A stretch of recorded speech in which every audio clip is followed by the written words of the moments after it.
I think we've had a rolling recession through different parts of the economy at different times. Truck drivers, huge recession, car companies, big recession. There's a bunch of indicators that show that. The tech companies, don't forget, they laid off all of their staff beginning of the year, and continuing claims are rising again. So somebody else is laying off workers now. So I think it's been ongoing, but I think this quarter and next quarter will be the weakest because the ISM is at its lows, and the ISM is at levels, which is the best indicator of the business cycle, is around 46, which has historically given us a 100% chance of recession. So I think we're probably in a recession, but it's been this kind of rolling recession. So my view was always it's never going to be a bad recession. It'll more be like 1990, which is a mild recession, but with a lot of overhangs afterwards. Commercial real estate being one. Unemployment will be stickier than people expect because of the rise of AI and other things. Federal Reserve Bank of New York President John Williams reiterated the Fed's benchmark lending rate is at or near its peak level and said monetary policy is quite restrictive. Rates are estimated to be the most restrictive in 25 years, Williams said on Thursday at the Bretton Woods Committee conference at the New York Fed. I expect it will be appropriate to maintain a restrictive stance for quite some time to fully restore balance and to bring inflation back to our 2% longer-run goal on a sustained basis. Headline inflation has now cooled significantly from the peak level of 10.6% in October 2022. Inflation in the Eurozone's largest economies, Germany and France, has dropped to 3.2% and 3.4%, respectively. ECB officials have repeatedly stressed that it is too early to declare victory over price rises in the 20-member Eurozone bloc as they monitor potential pressures from wage increases and energy markets. Raoul in this video dives fully into the macro, discussing in detail the debt spiral and its effect on the economy. He extensively talks about inflation and the destruction of the American dream. Let us now get into the video. Make sure to like, subscribe, and drop your comments below. The debt problem is really interesting. 2008, every major government in the world of a developed economy hit 100% of GDP in debt. So, okay, and interest rates, let's say 5-year interest rates where they generally finance themselves, have averaged around 2% or less. But so is economic growth. So if you think of GDP as all of the money circulating around to pay for the debt, there's no more money left over. But the problem is the private sector is over 100% of GDP in debt in every major country. So who pays for that debt? So that's when they started shoving the interest payment debt onto the balance sheets, because the world basically hit the tipping point in 2008, and people still haven't worked this out. But I think I was the first person, and still maybe the only person, who's gone back and calculated all of the interest payments and realized that they are, and the balance sheet growth, and realized that they are just 3.5 years apart, the same chart. They just keep monetizing it. And that's the way that they see out of the debt, is to mutualize those payments across everybody by increasing the balance sheet. But the debt doesn't go away because GDP is not growing fast enough. So you have to change the GDP formula. If not, you're in this endless trap where you're printing more and more money, making the rich richer, the poor poorer, ad infinitum. And I think that for individuals, as I said, there's only two assets that outperform this. That's technology and that's crypto. Okay, fine. The economy, that's really hard to get this to sort itself out. People are waiting for a collapse, the market's down 80%. It can't. The reason it can't is the central bank debased the currency and it makes the stock market go up optically, because they can't allow the collateral of the system to go bust. So they don't allow the system to go bust, and it creates this ongoing problem. But if you listen to the narratives from the central banks and the governments, what they're really saying is the whole green energy revolution. Europe is massively funding this. And yes, it's good for the planet. Yes, it's good for a number of things. But really what they're trying to do is lower the cost of electricity. Because if you lower the cost of electricity, it has this multiplier effect on productivity. And that's how you can grow GDP growth. The other thing is population. Well, we're shrinking populations, as I said, so we have to replace people. So look at Amazon warehouses. The growth is not in people. The growth is in the robots. The robots work 24/7, 365. They never complain, and they cost a fraction of a human. So every company is incentivized to employ robots to do jobs instead of humans. Then this year, we had the nuclear bomb of deflation, which is human knowledge, lawyers, doctors, accountants, creative artists, developers, everybody, and they're replaceable via the infinite knowledge machine that is AI. So that's scary for us as individuals. But if population growth is a large part of the components of GDP growth, you can create infinite people by the robots and AI. So there are schools of thought, even coming out of Oxford University, that says we could hit a tipping point where the GDP of the planet doubles in a year or even a week. Now that sounds extreme, but if you put infinite people or infinite productive units into the economy, you can make infinite goods. Now, who pays for the goods? Maybe the machines pay for the goods. We don't know. This is a whole new economic system being built in front of our eyes. This is something I call the exponential age, which is where all of these technologies are coming together, from energy to AI to robotics to EV to space to 5G, 6G, all of these things, biotech, all coming together, genetic sciences, to create this fastest period of technological change in all of humanity. And it's the only way out, and it's scary. The U.S. is practically addicted to debt, and that's put the economy in a dangerous position, according to JP Morgan's CEO Jamie Dimon.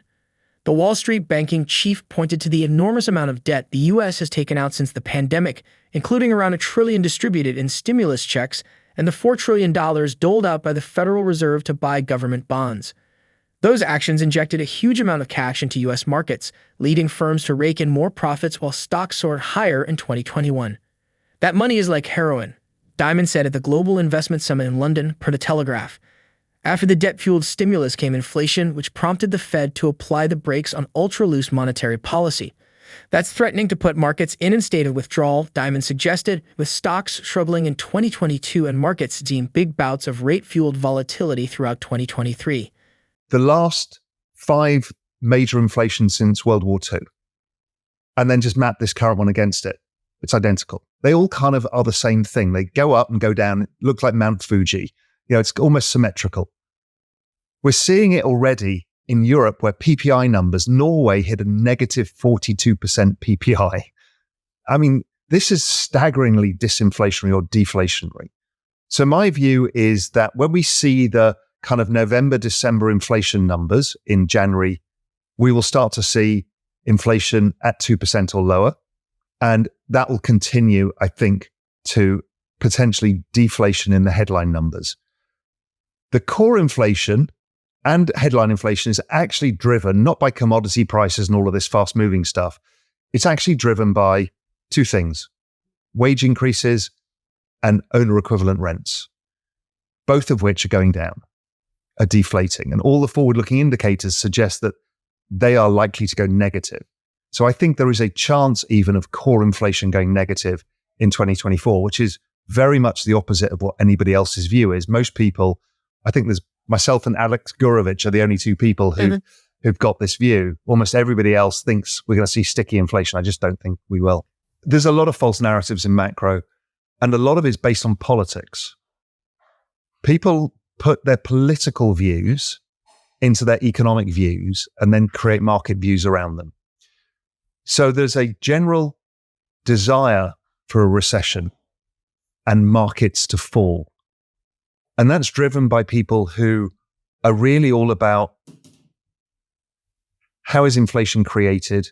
The central banks have destroyed our world, and I want to show everybody that it's happened. Yes, the central banks have destroyed our world, but not in the ways that they think. We've had the use of the balance sheet for over a decade now, and in Japan even longer. It never generated inflation. But they want that inflation because they want to prove that the monetarism is the kind of holy grail that they worship. And it's the people who worship Volcker, for example, come with different angles. So a lot of people are imposing perspectives that they hold from political opinions. And so the narratives become overwhelming. And I've actually gone on Twitter and said, okay, if you think sticky inflation, how do you vote? Sticky inflationists are Republicans in general. And it's just because of how the construct of how people see the world. What I try and do is not look at that. I mean, at Global Macro Investor, we have 2,000 charts. And we just try and use the data and not impose our own views on the data. And and see what that comes out with. And that gives us the high probability that inflation just reverts back to 2% or lower. Doesn't mean I'm definitely right, but it comfortably gives me a decent probability, I think. So when you debase a currency, it doesn't let wages go up or even corporate earnings go up. It makes asset prices go up. So those who can afford assets outperform or at least protect their wealth. Everybody else who earns wages and doesn't have much assets, they get their future self. An asset is your ability to put money in now and take it out later. It's future deferred consumption. If you can't buy assets, your future self is getting poorer. That's why we have a pension system. That's why people buy real estate. That's why they buy gold. All of these things. So what they're doing by debasing the currency by whatever the number is, 15% a year, is they are mutualizing the costs of servicing the debt. But it's mutualizing it across the poorer people, which is what makes everybody so angry, because they don't understand this card trick that's being played on them. It's the same as raising taxes on them all, but they don't realize. They just know that something's not right. Why do my wages not really go up, but everything else goes up around me? Why can't I afford a house and my parents could afford a house? Why could my parents have, a larger percentage in their 401k and I can't? It's because of this.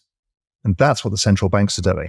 OPEC Plus oil producers on Thursday agreed to voluntary output cuts approaching 2 million barrels per day for early next year, led by Saudi Arabia rolling over its current voluntary cut, delegates told Reuters.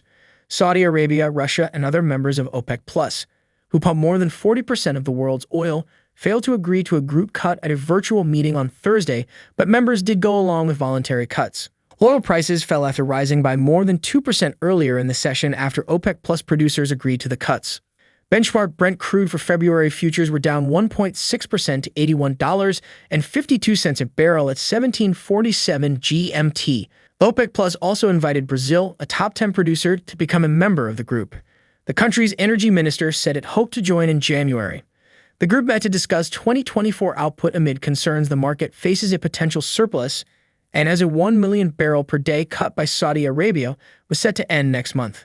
OPEC Plus output of some 43 million barrel per day already reflects cuts of about 5 million barrel per day aimed at supporting prices and stabilizing the market. Saudi Arabia confirmed it will extend its voluntary cut for the first quarter of 2024. Russian Deputy Prime Minister Alexander Novak said Russia's voluntary cut would be extended for the first quarter and reach 500,000 barrel per day, including both crude and products. Algeria's energy minister told Reuters his country had agreed to cut output by 50,000 barrels per day, while Kazakhstan said it would cut an extra 82,000 barrels per day in the first quarter. OPEC Plus is focused on lower output with prices down from near $98 in late September and concerns brewing over weaker economic growth in 2024 and expectations of a supply surplus. The International Energy Agency, IEA, this month forecast is slowdown in 2024 demand growth as the last phase of the pandemic economic rebound dissipates. The OPEC Plus meeting coincides with the opening of the United Nations COP28 Climate Summit being hosted by OPEC members in the United Arab Emirates. What do you think about the rising U.S. debt levels? How do you think it would impact the economy going forward? Let us know your opinions in the comment section below. Also, don't forget to like, subscribe, and turn on notifications. Thanks for watching.